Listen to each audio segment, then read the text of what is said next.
Então, como esse acordo de cessar-fogo entre Irã e Israel foi realmente negociado? Sabemos que o presidente Trump esteve diretamente envolvido, conversando com Bibi Netanyahu, enquanto Vance, Rubio e meu próximo convidado conversaram com os iranianos. Aqui, para contar o que aconteceu nos bastidores, está Steve Witkoff, assistente do presidente e enviado especial da presidência para missões de paz. Steve, você tem muita coisa para lidar, mas foi escolhido para ajudar com isso.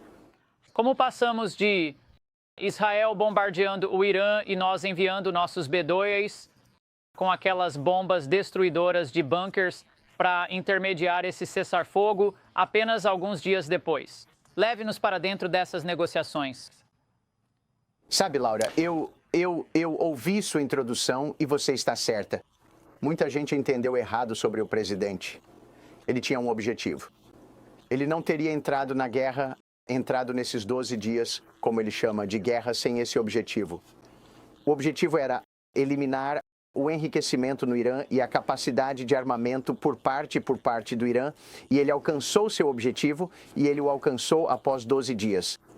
Então nunca seria uma guerra sem fim. Nunca seria uma guerra apenas por ser uma guerra. Foi uma guerra para alcançar um objetivo com o qual eu acho que a maioria dos americanos deveria estar muito, muito satisfeita. Posso dizer que estive nessas discussões. Eu observei nosso comandante em chefe. Ele tem essa habilidade impressionante de entender exatamente quando apertar o botão e quando recuar.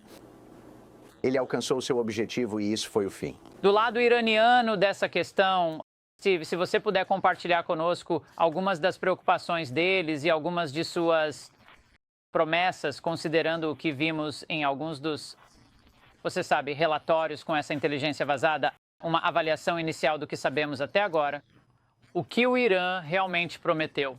Bem, o Irã, ao longo de todo esse tempo, desde que o conflito começou, temos conversado com eles sobre a possibilidade de algum tipo de acordo pacífico, e o Irã, uma ressalva do Irã sempre foi que Israel precisava parar sua campanha.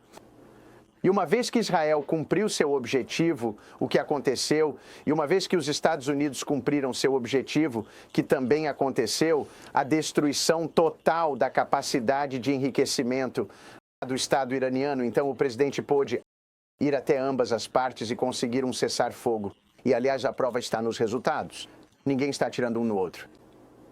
Acabou. Steve, essa avaliação de inteligência vazada é uma análise inicial sobre o que realmente foi realizado no terreno. E eu enfatizo que foi cedo, mas acabou vazando. Alguém decidiu vazar isso da DIA e está sendo usado na mídia. E hoje está em todo lugar que, Trump disse que foi obliterado, mas não foi obliterado. Foi atrasado em meses, mas não acabou do ponto de vista do programa nuclear do Irã. Sua reação à noite a isso, e presumo que você saiba do que estamos falando com esse relatório de inteligência vazado? Bem, nem precisa dizer que vazar esse tipo de informação, seja qual for a informação de qualquer lado que venha, é ultrajante. É traição. Então, isso deveria ser investigado. E quem fez isso, quem for responsável por isso, deve ser responsabilizado. Isso pode colocar vidas em risco no futuro se houver. Vazamento de informações é algo completamente inaceitável. Mas deixe-me explicar, porque eu li todos os relatórios de avaliação de danos, não só do nosso governo, mas também de outros governos. E não vou entrar em nada que seja ultra secreto, mas deixe-me dizer com certeza o que aconteceu aqui. Existem 3 instalações distintas no Irã com as quais estávamos preocupados. Isfahan, que é uma instalação de conversão, você não pode transformar em arma a menos que tenha o que chamamos de processo de conversão no início do enriquecimento e depois um processo de conversão para metalizar o material ao final do enriquecimento. Essa instalação de conversão, que até onde sabemos é a única instalação no Irã capaz de fazer isso, foi completamente destruída em Isfahan. Ela fica acima do solo. Ela foi atingida por uma bomba penetradora de 30 mil libras e não conseguiu resistir a esse impacto. Então eles não têm oportunidade de conversão e isso significa que não podem transformar em arma mesmo que tenham enriquecido até 90%. Depois há outros 2 reatores nucleares em Natanz, um acima do solo e outro subterrâneo. Sabemos que destruímos completamente o reator subterrâneo e o reator acima do solo, que já havia sido atingido pelos israelenses e estava substancialmente danificado, colocamos outra bomba em cima dele só para garantir que fosse destruído e sabemos com certeza que foi. Fordow é o último reator de enriquecimento que estava operando lá e lançamos 12 bombas penetradoras em Fordow. Não há dúvida de que a cobertura foi rompida. Não há dúvida de que estava bem ao alcance da profundidade que essas bombas penetradoras atingem e não há dúvida de que foi obliterado. Portanto, as reportagens que sugerem de alguma forma que não atingimos o objetivo são simplesmente absurdas. Então, sua conclusão esta noite, vendo o que você viu, é que o Irã não poderia retomar seu programa de enriquecimento nuclear em questão de meses? Isso nem é concebível. A conversão, a destruição da instalação de conversão, que não é algo que muitas pessoas conhecem, isso interrompe o processo de enriquecimento no início e é necessário para finalizar o processo de enriquecimento. Uma vez que você chega a 90%, você precisa metalizar o material, moldá-lo em uma esfera, uma bola metálica redonda. Essa bola metálica redonda vai para a bomba. Sem a conversão, você não pode começar um enriquecimento e não pode terminar o enriquecimento em uma arma bem-sucedida. Isso foi eliminado. E, além disso, os reatores nucleares, novamente, como eu disse, 2 em Natanz, 1 em Fordow, todos esses 3 tiveram a maioria, se não todas, as centrífugas danificadas ou destruídas de uma forma que será quase impossível para eles ressuscitarem esse programa na minha opinião e na opinião de muitos outros especialistas que viram os dados brutos, levará anos. O senador Mark Kelly se juntou a um coro de senadores democratas que expressaram profunda preocupação sobre o que pode não ter dado certo nisso. Assistir. Por causa dessas ações inconstitucionais, não sabemos onde está o urânio. Não sabemos se destruímos esses sites. E não sabemos se os iranianos vão correr para desenvolver uma arma nuclear e acabamos em uma situação semelhante à que estamos lidando com a Coreia do Norte. Ninguém quer isso. Acho que a melhor maneira de lidar com isso agora é se pudermos voltar à mesa de negociações. O que é? E falar sobre isso. Não havia nenhum plano aqui. Pode falar agora, por favor, Steve.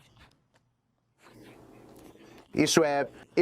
Quer dizer, eu ouço essas coisas. Claro que havia um plano aqui.